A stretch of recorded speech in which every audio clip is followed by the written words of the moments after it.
Good morning, end of morning, and good early afternoon. So we have today a match between two teams in the Group E of the group phase of the Inter-University Law Debate Tournament organized by the Coax Foundation, the United Arab Emirates University, and as well the University of Vienna. They will be debating on topic received a week ago, 7 days before, and I give the floor to Miss Berchetti. Thank you very much. First of all, welcome everyone. It is our pleasure to have you today. So, introducing your topic for this week, you had access to scarce or life-saving medicines must be regulated so that the lowest market price available globally is accessible to every person independent of citizenship or economic status. We would also like to thank all of your judges that are watching today and your coaches. And now moving on to the introductions of the teams. First of all, I would like Ms. Al Nuaimi from the University of United Arab Emirates.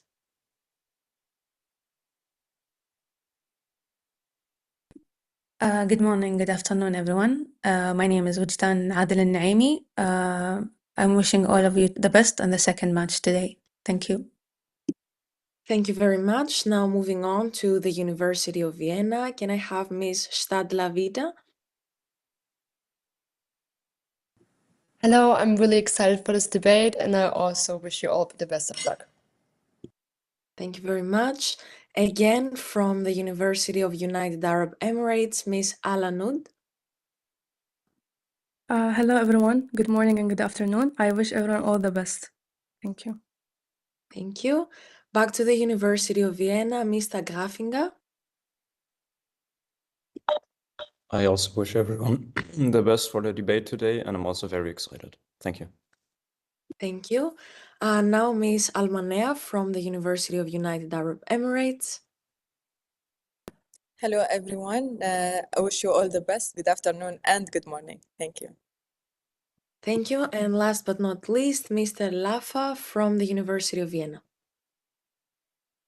Hello, my name is Leonhard, and I wish everybody good luck for this debate today. Thank you very much. And now I would like to give the floor to my colleague, Ms. Surbanova, for the allocation of the positions. Thank you very much. And once again, welcome to the two teams. In our short while, you should be able to see the wheel for the allocation of your positions for today's debate. If I can just get confirmation. Yes, thank you very much. There are two possibilities in favor and against, as you have prepared for both sides of the argument. We'll now find that for today's debate, it will be the team of the United Arab Emirates University that will defend the against position, and thus University of Vienna will defend the stance that the access to scarce or life-saving medicines must be regulated so that the lowest market price available globally is accessible to every person independent of citizenship or economic status. And now you will have 5 minutes to finalize your preparations. Feel free to close your cameras.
Thank you, everyone. Your time for final preparation has now passed. Passing the floor to Ms. Berketti, who will be your host for today. Thank you very much. Before starting the official match, I would like to remind the two teams that I will be holding two cards. When you have 30 seconds left for your speeches, you will be seeing the yellow card. And when your speeches are over, you're going to be seeing the red one. But please don't worry, you can still conclude your speeches and your closing remarks. So now we can officially start, and we would like to have the introduction given by the proposition, the University of Vienna. You now have 4 minutes. So am I audible? Am I visible now? Yeah. Am I audible? Am I visible now? Yes. Perfect. So I will start in 3, 2, 1. Distinguished judges and esteemed opposition. This motion at its core poses one fundamental question. Should a person's chance to survive depend on their passport or their income? We firmly oppose that idea. At the heart of our case stands the right to live.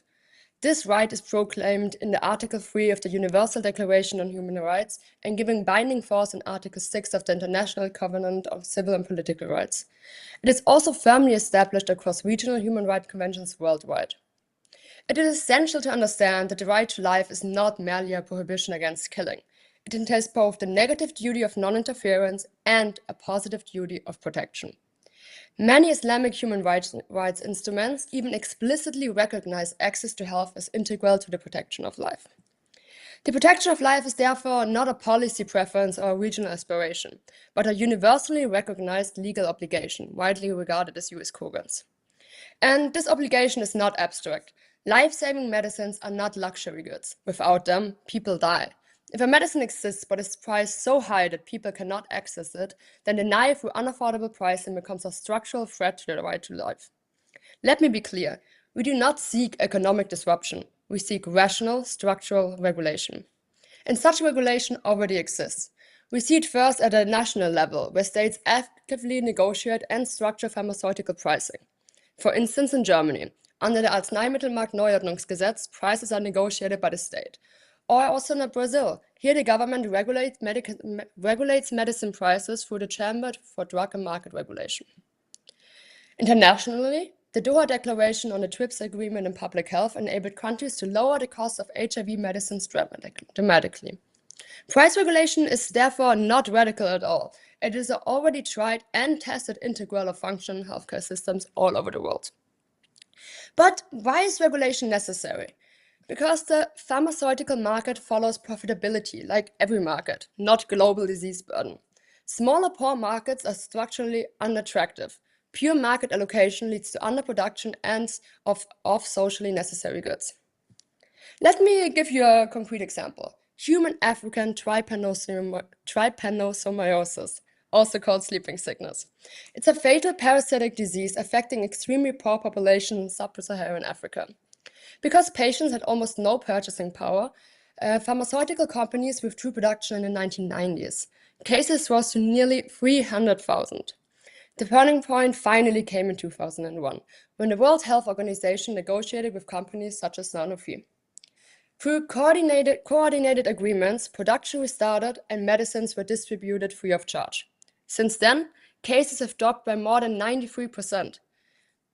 The market failed completely. Regulation and international coordination saved thousands of lives.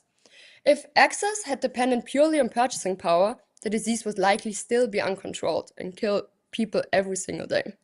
The conclusion is simple. Where the market fails to protect life, regulation must intervene. Because the right to life is universal. It does not depend on citizenship, income, or birthplace. This debate is not about ordinary market goods like cars or smartphones. It is about whether access to the survival itself may depend on purchasing power. When a life-saving medicine exists, price is no longer a neutral market mechanism. It becomes a life or death gatekeeper. And I think we can all agree, no human should be priced out of survival. For these reasons, we strongly support the motion. Thank you. Thank you very much. Now moving on to the introduction of the opposition given by the first speaker of the University of United Arab Emirates. You have 4 minutes. Okay, I will start in 3, 2, 1. Honorable judges, respected members of the opposing team, we respectfully oppose the motion that access to scarce or life-saving medicines must be regulated so that the lowest market price available globally is accessible to every person, regardless of citizenship or economic status. This proposal appears morally compelling, but it imposes a rigid global pricing mandate that conflicts with international intellectual property frameworks, undermines pharmaceutical innovation, and risks worsening medicine shortages rather than solving them. And our case rests on 2 arguments. Firstly, a global lowest price mandate undermines innovation. Developing a new medicine is costly and uncertain. Estimates from the Tufts Center for the Study of Drug Development place the average cost of bringing a drug to a market at over $2.6 billion when accounting for failures and capital costs. Even lower independent estimates exceed $1 billion. The TRIPS agreement under the World Trade Organization recognizes the importance of intellectual property protection in encouraging innovation. Article 27 requires patent protection for pharmaceutical inventions. The Doha Declaration on the TRIPS and Public Health affirms that intellectual property and public health must be balanced. But it does not abolish the patent incentives, it preserves flexibility while maintaining innovation structures. Pharmaceutical companies rely on differential pricing across markets. Higher income markets often absorb higher prices, which enables the lower pricing in developing countries. This tiered model supports cross-subsidization. A universal global price rule eliminates this flexibility. If companies are required to offer the lowest negotiated price everywhere, they will avoid offering a reduced price in smaller or lower income markets, because those prices would automatically lower the global revenue. This reduces investment in research for rare diseases, complex biologics, and pandemic preparedness. Weakening incentives does not increase access, it reduces future supply of new medicines. Secondly, lowest global pricing can increase scarcity. Medicine scarcity is often driven by limited manufacturing capacity and supply chain vulnerability. During COVID-19 pandemic, vaccine production constraints demonstrated that pricing alone does not solve scarcity. High-income states secured supply through advanced purchase agreements, but manufacturing bottlenecks limited availability globally. External reference pricing already illustrates the risks of global price linkage. When countries use the lowest available international price as a benchmark, pharmaceutical companies often delay the product launches in lower income markets to prevent spillover prices. Studies in European markets show that the reference pricing influences launch sequencing decisions. A rigid lowest global price rule would intensify these incentives. Companies may withdraw from lower price markets or restrict supply to prevent parallel trade. This could eliminate the very tiered pricing strategies that allow lower income countries to access medicines at discounted rates. The appropriate approach is targeted regulation. The TRIPS agreement already permits compulsory licensing in defined circumstances. International pooled procurement mechanisms, such as those used by Gavi and Global Fund, demonstrate and negotiated solutions that can expand access without imposing uniform global price mandates. Access to life-saving medicines must be improved, but sustainable access requires balance between affordability, innovation, and supply stability. A universal lowest price obligation risks harming all 3. Thank you. Thank you very much. Now moving on to the rebuttal phase, and we would like the first speaker of the University of Vienna who is in favor to take the floor. You have 2 minutes. Thank you. Am I audible and visible? Yes. Okay, I will start in 3, 2, 1. Honorable judges, esteemed opposition. Before I elaborate on the points my colleague introduced, I want to restate what exactly we are debating on here today. Life-saving medicine. I think we can all first agree that every human has the right to life. Regulating access does not mean companies do not make profit. They still earn money, but cannot rely on charging whatever they want in the most vulnerable situation, which is in this case one of life or death. In addition, lower prices mean more patients receive the medicine. It can mean increasing sales volume and keeping profits stable. And where production is genuinely expensive or capacity is limited, rules can be phased in or tailored so that the claim that innovation will collapse is an overstatement. Now to regulation. We anticipated the opposition to treat this word as if it may impose an impossible or rigid government-style command or unforeseeable impractical measures. Again, that is not what we propose. Regulation here means structured coordination of pricing, procurement, and distribution tools that already exist and already work in large systems. Look at the European Union. Medicines are authorized and monitored through common structures like centralized scientific assessment, and access is routinely shaped through public procurement, reimbursement rules, and negotiated pricing. The point is simple. If supranational coordination can set safety standards, organize supply, and discipline prices across multiple sovereign states with different budgets and health systems, then the idea of international frameworks for access is not impossible or impractical. It is a matter of political will and design. Thank you. Thank you. And now we can proceed to the first speaker for the rebuttals of the opposition by the University of the United Arab Emirates. You now have 2 minutes. Am I visible and audible? Yes. Okay, I'll start in 1, 2, 3. Honorable judges, the opposition tries to wrap its proposal in a human rights language, implying that unless we accept a single lowest global price, we are somehow opposing the right to health. We fully recognize that there is a right to health and that states must improve access to essential medicines. However, these instruments do not prescribe a specific pricing formula. The International Convention on Economic, Social, and Cultural Rights speaks of the progressive realization of rights within available resources. It does not require every state to align its domestic price with a global price available elsewhere. In practice, international law has favored targeted interventions, not a universal price ceiling. The 2001 Doha Declaration on the TRIPS Agreement and Public Health reaffirmed that WTO members may use flexibilities such as compulsory license and parallel importation to improve access to medicines in public health crises. Countries such as Thailand, Brazil has exercised these options, issuing compulsory license on HIV and cardiovascular medicines to lower prices and expand treatment. In all of these cases, states improved access to specific medications when necessary without abolishing differential pricing or imposing a global ceiling on every market. That is the model of legal framework actually endorses. Balancing public health and innovation using a range of flexible tools. By contrast, the opposition's motion goes far beyond what human rights and WHO commitments require. It turns one extreme policy choice into a rigid obligation and strips states of the flexibility they rely on. Defending that flexibility is not a rejection of the right to health, it is what makes that right workable in a diverse and resources-constrained systems. Thank you. Thank you very much. Now proceeding with the University of Vienna for their second rebuttal in favor. You now have 2 minutes.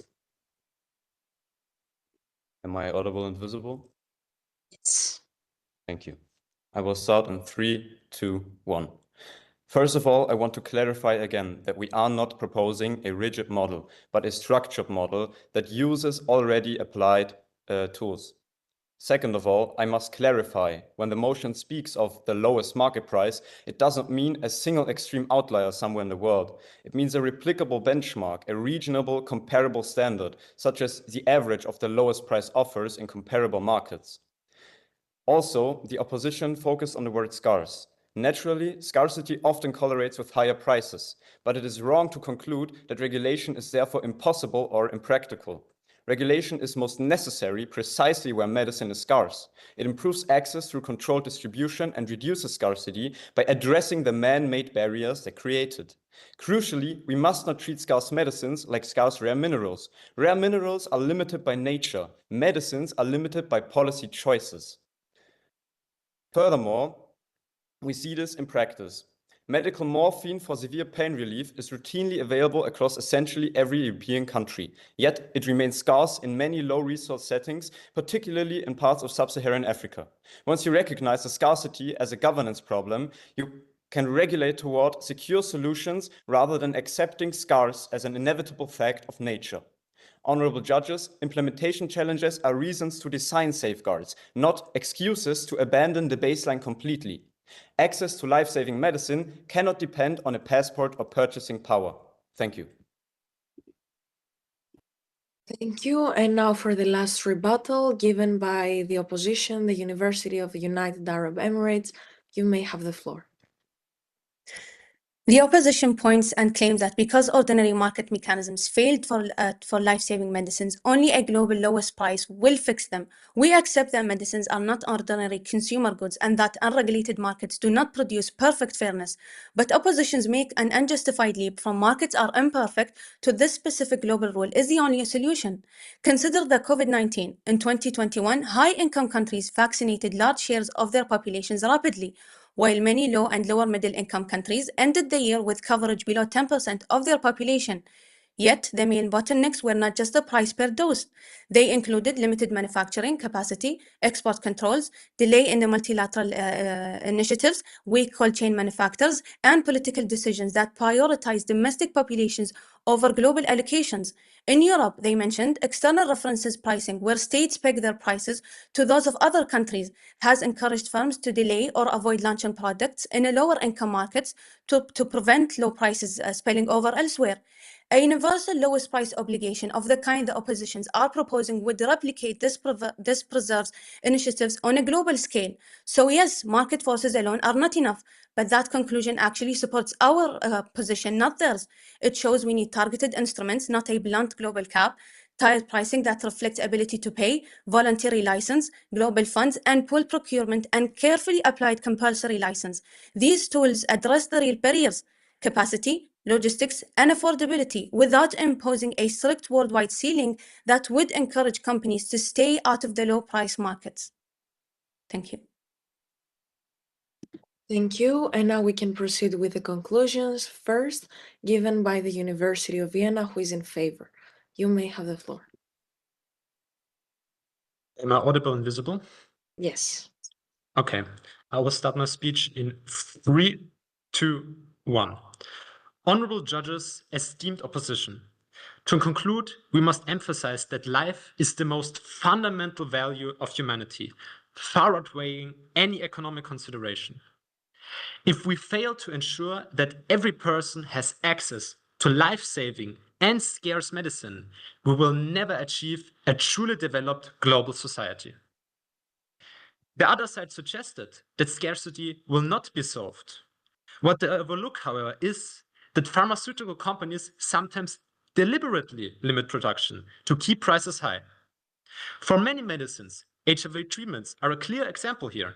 Manufacturing can be scaled up quickly at relatively low cost. If we would link the price to the lowest global market price, pharmaceutical companies will even start to look towards low-income countries because they can now make profit there as the drugs are affordable. We also acknowledge that the liberal economic system to some extent can foster innovation. However, the Doha Declaration, as was brought up before, also shows that lowering the cost of medicine will not lead to a collapse of innovation. The loss of innovation is redundant and will probably likely remain unnoticed. However, the human cost, the millions who have died and continue to die from treatable diseases, is not excusable. Only by ensuring that the lowest market price in any country is available to all people, regardless of citizenship or economic status, can we create progress that truly serves humanity as a whole. Therefore, we urge the jury to endorse this motion as written. Thank you very much. Thank you. And now moving on to the conclusion of the opposition given by the University of United Arab Emirates. You have the floor. Am I visible and audible? Yes. Okay, I will start in 1, 2, 3. Honorable judges, respected opponents, this debate has never been about whether access to life-saving medicines matters. It does. It absolutely does. Nor it is about denying the right to health. We fully recognize that right. The real question is whether a rigid global lowest price mandate is the right way to achieve sustainable access. International human rights law does not require a single global pricing formula. The ICE SCR speaks of progressive realization within available resources, and the Doha Declaration supports targeted tools like compulsory licensing and parallel importation when necessary. Countries like Thailand and Brazil expanded access using these mechanisms without dismantling the innovation systems. The law supports flexibility and balance, not a universal price ceiling. Economically, the proposal is flawed. COVID-19 showed us that scarcity was driven manufacturing limits and supply chain failures, not price alone. A lowest global price rule would not build factories or prevent export bans, but it could delay launches, reduce supply, and discourage companies from entering lower income markets.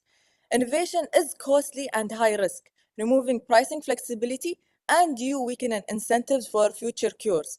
We all want wider access, but sustainable access requires balance between affordability, innovation, and supply stability. If we truly want more cures and stronger global health systems, we must reject rigid global price controls and choose flexible solutions that protect both today's patients and tomorrow's breakthroughs.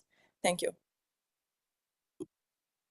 Thank you very much. Now, the official match is already over, so you can all relax. Congratulations on your work. You had amazing performances, all of you. And before moving on to the feedback from you and our networking questions, I would like to also thank the coaches of the University of the United Arab Emirates for being here, Mr. Abel Aboelazm, sorry for the pronunciation, and Mr. Al-Hamzi.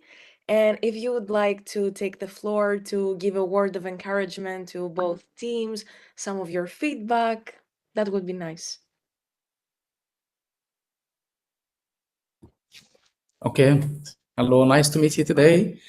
This is Dr. Karim Ablazm. I'm assistant professor at the College of Law, United Arab Emirates University, and it's nice to be here with you today, both team, University of Vienna and our university.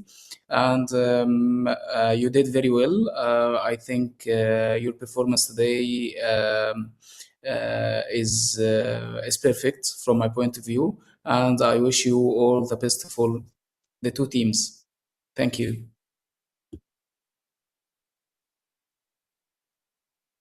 And Mr. Al-Hamzi?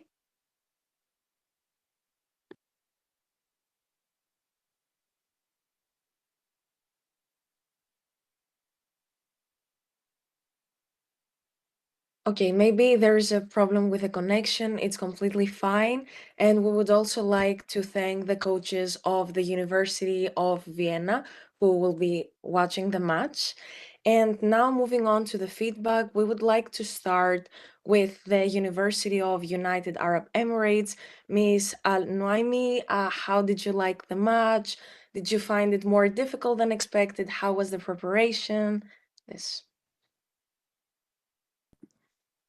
From the preparation perspective, I think it was easier and clearer. The plan was clear because we had an experience in the first match. However, this match I find is more challenging because of the talented team we are matching with today. I really enjoyed the rebuttal section because I watched their previous match and I really found they're really talented at responding to the other team's arguments, and that is a talent to have. So very well, thank you. Thank you very much. Now moving with Ms. Stadla Vida from the University of Vienna. Same questions for you. I really enjoyed this debate as well. I thought it was really interesting. I really liked the motion today as well. And I really enjoyed debating this team because it was really, I feel like the quality today was really high and the things both teams brought up were really, really interesting. So I really enjoyed this debate and thank you for making it so fun to debate today as well. Thank you. Now Ms. Alanud from the University of United Arab Emirates. I really liked this topic more than the first topic, honestly. So I found it really interesting in researching the information for this debate. And debating with the University of Vienna was really interesting because their team is so talented, as my colleague has mentioned. Thank you. Thank you very much. And now Mr. Grafinga from the University of Vienna. First of all, I want to restate what the other team already said, but towards them, we really anticipated a extremely strong opposing team today, and of course you delivered, and thank you for making this debate so encouraging and for making it so challenging to us. I also really enjoyed researching this topic. Personally, I also found it more interesting than the first motion. And I also want to thank all of the people here today from the Corex Foundation and in general the judges for chairing this so wonderfully.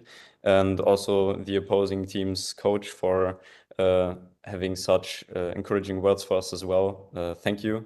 Yes, and hopefully you advance to the next rounds, and I wish you all the best of luck for your future rounds. Thank you very much. And now Ms. Almanea from the University of United Arab Emirates. I really enjoyed researching about this topic. It is really interesting, such as, like my colleague said and mentioned, and debating with the University of Vienna was really exciting, I would say. And that's it. Thank you. Thank you. And last but not least, Mr. Lafa from the University of Vienna. Yeah, of course, I agree with everything that has already been said. What I specifically want to point out that it was interesting to see that there were many similar arguments we both thought about, but I think the opposing team also brought some other arguments which I think we didn't think about, which were really creative. So I think they did a really good job there. And as others already said, also it was a really high quality debate and it was lots of fun. Thank you very much. And now we can proceed with some networking questions. I'm sorry. And okay, now we can twist this up a bit and start with the University of Vienna. Any of you can answer the question. So the first one is, have you watched other matches in this tournament or previous editions? And is there something that particularly impressed you or challenged you? So I watched, for example, the semifinals of 2023. And then what I really liked there is how especially the introduction speakers were able to forge a bridge within their speech. So I really liked that. And also what I took away from watching many debates is how to embed articles and case law within your speech without sounding too technical. So I feel like, especially with the structure of argumentation, I learned a lot by watching other teams because as a viewer, I saw what works and what doesn't work as well. So I really liked that. Thank you. Would any one of your team like to add on to that?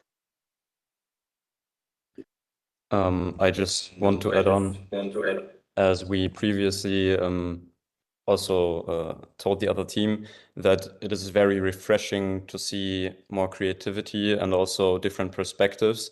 And also what it taught me is that you have to be a bit more exaggerative on your rhetorical stance in meetings, because watching other teams perform, you notice how it could be a bit less impactful than when you say or present something in person. So you kind of have to adapt to that. And I think that was a very interesting aspect, and is also very important nowadays when you have a lot of meetings, also work-wise in general. Thank you. Any further comments or? Yeah, sorry. I just also want to say that I also watched the match from the opposing team before. And also what I saw really was that there was a lot of progress. I think they were much better today than last time. So I also wanted to say that.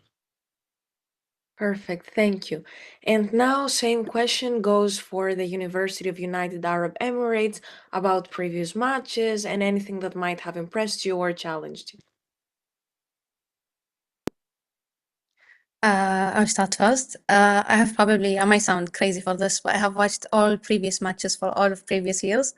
And what impresses me every time I watch a debate is how every team prepares for the rebuttal part because as for the introduction and arguments, it's easy to prepare.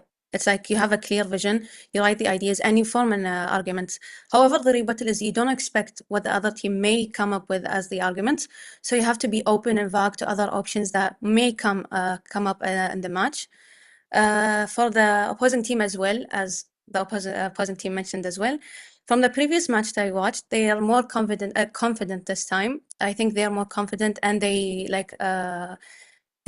match the roles with who masters the part more. So really well, good job.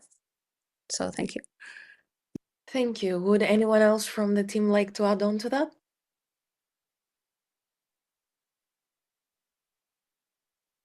I would like to say that I have watched a lot of previous debates, and they helped me like to have a vision of what I should expect in our debates, especially that it's our first time joining this tournament.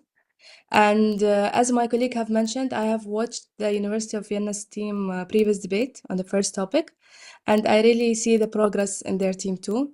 And I wish them all the luck in the next rounds too. Thank you. Any more comments? I totally agree with Wajdan in the rebuttal part. It is really difficult to understand what the opposing team has prepared about the topic. And yeah, that's on. Thank you. Thank you. And now starting again with the University of United Arab Emirates for the second question. And it is, what skill or aspect of legal reasoning do you feel you're developing the most throughout the competition? I'll start again. I think it's funny to say this, but memorizing skill, because you need to memorize what you wrote to be able to make eye contact and to be able to understand what you wrote, you'll be able to memorize. So I think speaking skills, eye contact, confidence, I think the basic skills that you need in every debate, whether it's a law debate or a regular debate. So I'm really happy to be here in this debate tournament, and I wish to improve my skills as well. Thank you. Any further comments from the team? Yes, I would like to add, for me, the most challenging skill is convincing myself that I'm with and against the topic at the same time to perform like on the same level for the both. Because like convincing yourself to be with and against the thing at the same time may be challenging, especially when you already have your point of view on the topic. But it's really interesting to learn the skill. Thank you. Thank you. Any last comments? I would like to add that the persuasive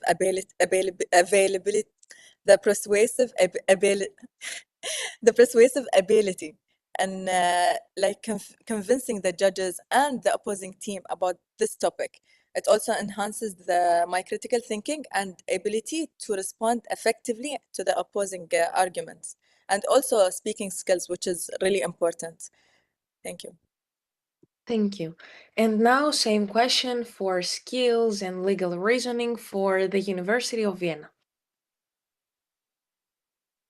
Yeah, I would like to pick up on this critical thinking, because I also think that what I especially saw today, that debating also shows you a bit how to think quickly and also under stress to just try to listen and, well, that form a new argument that counters this argument. And I think this is something that is really important and what I personally would like to develop over this tournament. So yeah, I think this is probably the most important. Thank you. Any further comments?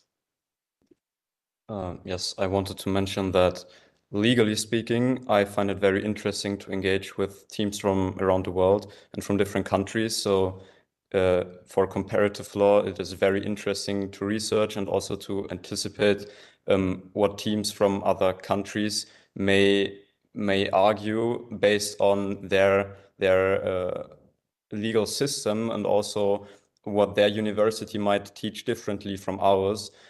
So when it comes to that, it's very interesting to explore that while researching. Thank you. And any last comments? I just would like to add that for me, it was especially dealing with the pressure situation of this tournament, that was challenging for me in the last round, and I really enjoyed that. It was way better. I could handle it way better today, because that way I was able to actually enjoy debating, because I love debating. So I really like that, and I'm really excited for the next rounds. Thank you very much. It is very nice to hear all these things from all of you, and we hope that this match also has brought you closer, especially with networking, and you can still keep in touch, maybe even visit each other. And now I would like to pass the floor to my colleagues so that we can finalize the session.